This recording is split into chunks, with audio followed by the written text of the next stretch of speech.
বিষাক্ত সাপে যদি কাউকে দংশন করে, এর জাস্ট 1 ইঞ্চি মাত্র বেটে রস খাওয়ালে সে বিষমুক্ত হবে। অসাধারণ একটা গুণ, আমরা কিন্তু জানতাম না এত মারাত্মক লেভেলের উপকারিতা রয়েছে এই গাছে। এটা হচ্ছে বিষ করলা গাছ। এটা সচরাচর কম দেখা যায়, তবে বোটানিক্যাল গার্ডেন সহ বিভিন্ন নার্সারিতে বা গ্রামগঞ্জে দু একটা বাড়িতেও দেখা যায়। এই বিষ করলার একটা ইতিহাস রয়েছে, সেটা হচ্ছে হিন্দু ধর্মীয় ইতিহাসে পাওয়া যায়। রাম রাবণের যুদ্ধের কথা শুনেছেন আপনারা? রাম রাবণের যুদ্ধে রাবণ কর্তৃক রাম নিহত হয় বিষাক্ত তীরের আঘাতে। তো তার চিকিৎসার জন্য তার যে বৈদ্য ছিল, সে বৈদ্যরা তখন বলেছিল যে এর চিকিৎসার একটা মাত্র উপায় আছে, বিষ করলা গাছের। বিষ করলা গাছ যদি আনা যায় তাহলে তাকে চিকিৎসা দিয়ে জীবিত করা যাবে। তো কোথায় পাওয়া যাবে? বলা হলো হিমালয়ের পাহাড়ে। তো যে সৈন্য পাঠানো হলো হিমালয়ের পাহাড় থেকে বিষ করলা গাছ আনতে, কিন্তু সৈন্যরা গাছ চিনতে না পেরে পাহাড় সহ নিয়ে চলে আসে। পরবর্তীতে সেই বৈদ্য এই গাছটি চিহ্নিত করে এই গাছের রস দিয়ে তার পদ্ধতি মতো চিকিৎসা করে রামকে জীবিত করে বা সুস্থ করে। এটা হচ্ছে সেই ইতিহাসের বিষ করলা গাছ। তো আসলে এই বিষ করলা গাছে রয়েছে নানাবিধ উপকারিতা। আমরা চলতে ফিরতে নানা জায়গায় দেখে থাকি হয়তো, কিন্তু আজ এসে আমার এক চাচা আজাহার উদ্দিন, তার বাড়িতে এই বিষ করলা গাছটা দেখতে পেলাম। দেখছেন, আমরা একটু উপর দিকে দেখাই ক্যামেরা দিয়ে, একেবারে হঠাৎ করে মনে হয় যেন কিছু সাপ টাপ ঝুলে আছে বোধহয়, সাপের মতো, অথবা বট গাছের যে শিকড় ঝুলে সেরকম শিকড়ের মতো ঝুলে থাকে। এর গায়ে কিন্তু প্রচুর কাটা। তো যাই হোক বন্ধুরা, এর কি উপকারিতা রয়েছে, কি কি গুণাগুণ আছে, সেটা আমরা একটু জানবো আজকে। আমরা যে চাচার বাড়িতে এসেছি, চাচার কাছ থেকে। চাচা, আজার চাচা, একটু বলবেন আসলে আহ, এই যে বিষ করলা গাছ আপনার বাড়িতে দেখতে পাচ্ছি, খুব যত্ন করে রেখেছেন, এই গাছের আসলে উপকারিতা কি কি আছে?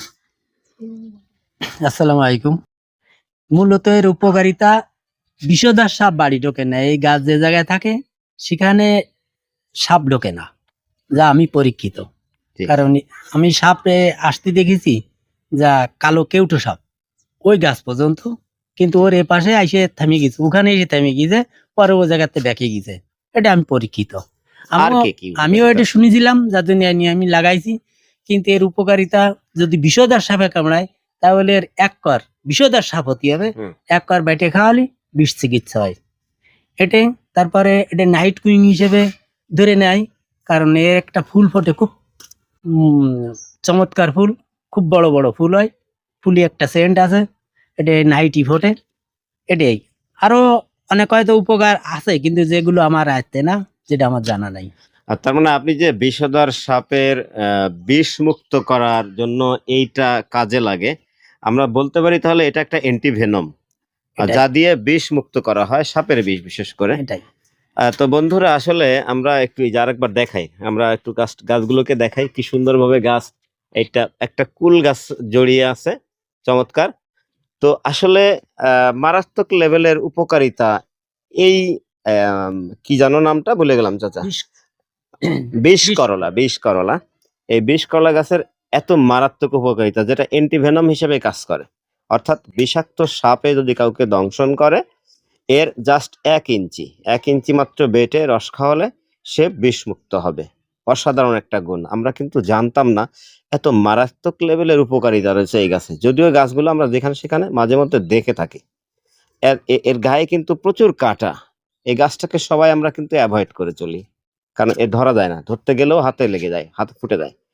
তো যাই হোক বন্ধুরা, আজকে আপনাদেরকে এই ভিডিওতে দেখালাম এই যে বিষ করলা গাছের পরিচিতিটাও আপনাদেরকে জানালাম, এর উপকারিতাটাও জানালাম। তারপর আপনারা একটা কথা না হ্যাঁ বললেই নয়, আর সেটা হচ্ছে আমার কাছে হঠাৎ করে একটা লোক আসলো, কে যেন বলে দিছে যে ওদের বাড়ি কেউটো সাপের উপদ্রব্য, তারা ভয়তে বাড়ি ছেড়ে দিতে। তারপরে আসলে আমি তখন চিন্তা করলাম আমি কি করতে পারি। তো আমার বাড়ি যখন এই গাছ আছে, গাছের উপকারিতা তো আমি জানি। আমি পরীক্ষার জন্য এই প্রথম আমি 1 বিঘে একটা গাছ কেটে দিলাম, বললাম ওই যে ঘরে সাপের উপদ্রব্য আছে ওই ঘরে এই গাছটা রেখে দিও। তারপরে আমি 3 দিন পর একটা ফলাফল জানতে চাইলাম, কিন্তু সে 2 দিন পর একটা ফলাফল দিল, ওদের বাড়ি আর সাপ দেখা যাচ্ছে না। তারা বেশ নিরাপদে জীবনযাপন করতেছে। তার মানে শুধু অ্যান্টিভেনমই নয়, মানে আপনার বিষাক্ত যে সাপের উপদ্রব প্রতিরোধকও। মানে আপনার বাড়িতে যদি এই গাছগুলো থাকে তাহলে আপনার বাড়িতে সাপ প্রবেশ করবে না। এটা একটা বড় উপকারিতা।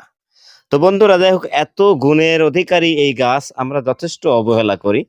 তো আজকে জানলাম যে এই গাছের উপকারিতাটা কি। তা আমরা আশেপাশে নার্সারি বা যে কোনো জায়গা থেকে এই গাছটা সংগ্রহ করে আমাদের বাড়িতে কুল গাছ বা যে কোনো গাছে এটা আমরা সংগ্রহ করতে পারবো। এভাবে গাছের ডালের উপরে রেখে দিলেই ও ডাল থেকে আস্তে আস্তে শিকড় ছেড়ে ওই গাছটা জড়িয়ে যাবে এবং ওখান থেকে ও খাদ্য সংগ্রহ করে বেঁচে থাকবে। এর জন্য এটা জাস্ট একটা পরগাছা মতো, একেবারে মাটিতে এই গাছ লাগানো লাগবে না, জাস্ট ডালের সাথে জড়িয়ে রাখলেই যথেষ্ট। তো বন্ধুরা, আজকে চমৎকার একটা ভিডিও আপনাদের দেখালাম। এই বিষয়টি আপনাদের কেমন লাগলো কমেন্ট করে জানাবেন এবং ভিডিওটা ভালো লাগলে শেয়ার করবেন। আসসালামু আলাইকুম।